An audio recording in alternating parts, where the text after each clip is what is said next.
ಪಾರ್ವತಮ್ಮ ರಾಜ್ಕುಮಾರ್ ಸಹೋದರ ಚಿನ್ನೇಗೌಡ ಪತ್ನಿ ಜಯಮ್ಮ.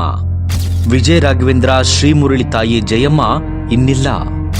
ಕಂಬನಿ ಮಿಡಿದ ಕನ್ನಡ ಚಿತ್ರರಂಗ.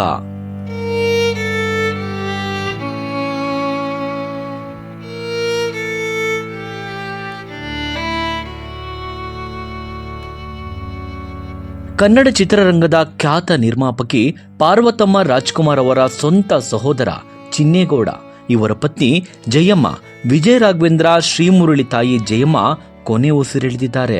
ಕರ್ನಾಟಕ ಚಲನಚಿತ್ರ ವಾಣಿಜ್ಯ ಮಂಡಳಿಯ ಅಧ್ಯಕ್ಷರಾಗಿದ್ದ ನಿರ್ಮಾಪಕ ಚಿನ್ನೇಗೌಡ ಅವರ ಪತ್ನಿ ಜಯಮ್ಮ ಅನಾರೋಗ್ಯ ಕಾರಣದಿಂದ ಇಂದು ಬೆಳಗ್ಗೆ ಬಾರದ ಲೋಕಕ್ಕೆ ಪಯಣಿಸಿದ್ದಾರೆ. ಜಯಮ್ಮನನ್ನು ಕಳೆದುಕೊಂಡ ದುಃಖದಲ್ಲಿ ವಿಜಯ ರಾಘವೇಂದ್ರ ಶ್ರೀಮುರಳಿ ಅವರು ಕಣ್ಣೀರಾಕಿದ್ದಾರೆ. ಇಡೀ ಚಿತ್ರರಂಗ ಕಂಬನಿ ಮಿಡಿದಿದೆ.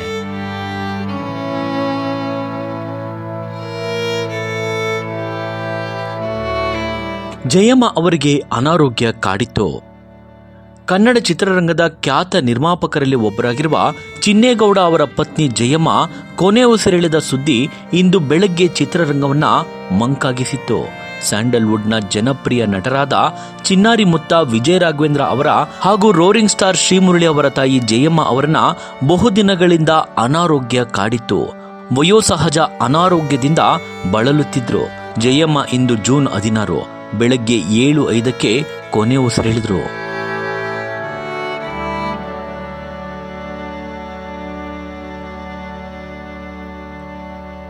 ಚಿನ್ನೇಗೌಡರ ಜೊತೆ ಜಯಮ್ಮ 2006ರಲ್ಲಿ ಮಗ ವಿಜಯ ರಾಘವೇಂದ್ರ ಅವರ ನಟನೆಯ ಸೇವಂತಿ ಸೇವಂತಿ ಚಿತ್ರವನ್ನ ನಿರ್ಮಿಸಿದ್ರು. ಎಸ್ ನಾರಾಯಣ್ ನಿರ್ದೇಶನದಲ್ಲಿ ಮೂಡಿಬಂದ ಈ ಚಿತ್ರದಲ್ಲಿ ನಾಯಕಿಯಾಗಿ ರಮ್ಯಾ ಅವರು ಅಭಿನಯಿಸಿದ್ರು. ಸೇವಂತಿ ಸೇವಂತಿ ಸಿನಿಮಾ 100 ದಿನಗಳ ಯಶಸ್ವಿ ಪ್ರದರ್ಶನ ಕಂಡಿತ್ತು. ಕನ್ನಡ ಚಿತ್ರರಂಗದಲ್ಲಿ ನಿರ್ಮಾಪಕರಾಗಿ ವಿತರಕರಾಗಿ ಗುರುತಿಸಿಕೊಂಡಿರುವ ಚಿನ್ನೇಗೌಡರು 2008ರಲ್ಲಿ ನಡೆದ ಚುನಾವಣೆಯಲ್ಲಿ ತಮ್ಮ ಪ್ರತಿಸ್ಪರ್ಧಿ ಮಾಸ್ ಸುರೇಶ್ ವಿರುದ್ಧ ಚಿನ್ನೇಗೌಡರು ಭರ್ಜರಿ ಗೆಲುವನ್ನು ಸಾಧಿಸಿದ್ರು. ಆ ಮೂಲಕ ಕರ್ನಾಟಕ ಚಲನಚಿತ್ರ ವಾಣಿಜ್ಯ ಮಂಡಳಿಯ ಅಧ್ಯಕ್ಷರಾಗಿಯೂ ಕಾರ್ಯನಿರ್ವಹಿಸಿದ್ರು. ಚಿನ್ನೇಗೌಡರ ದೊಡ್ಡ ಶಕ್ತಿಯಾಗಿ ಜಯಮ್ಮ ಸದಾ ಅವರ ಬೆನ್ನಿಗಿರಿತಿದ್ರು.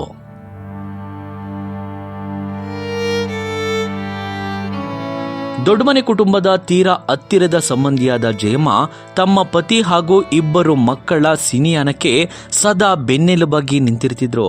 ಪತಿ ಚಿನ್ನೇಗೌಡರು ನಿರ್ಮಾಪಕರಾಗಿ ಹಾಗೂ ವಿತರಕರಾಗಿ ಗುರುತಿಸಿಕೊಳ್ಳಲು ಮಕ್ಕಳಾದ ವಿಜಯ ರಾಘವೇಂದ್ರ ಹಾಗೂ ಶ್ರೀಮುರಳಿ ಸ್ಯಾಂಡಲ್ವುಡ್ನಲ್ಲಿ ನೆಲೆಯೂರಲು ಜಯಮ್ಮ ಅವರ ಪಾತ್ರ ಆಶೀರ್ವಾದ ಬಹಳ ದೊಡ್ಡದಿದೆ. 2 ಮಕ್ಕಳ ಬೆಳವಣಿಗೆಯನ್ನ ಸದಾ ಹಿರಿಯ ಜೀವ ಬಯಸುತ್ತಲೇ ಇತ್ತು.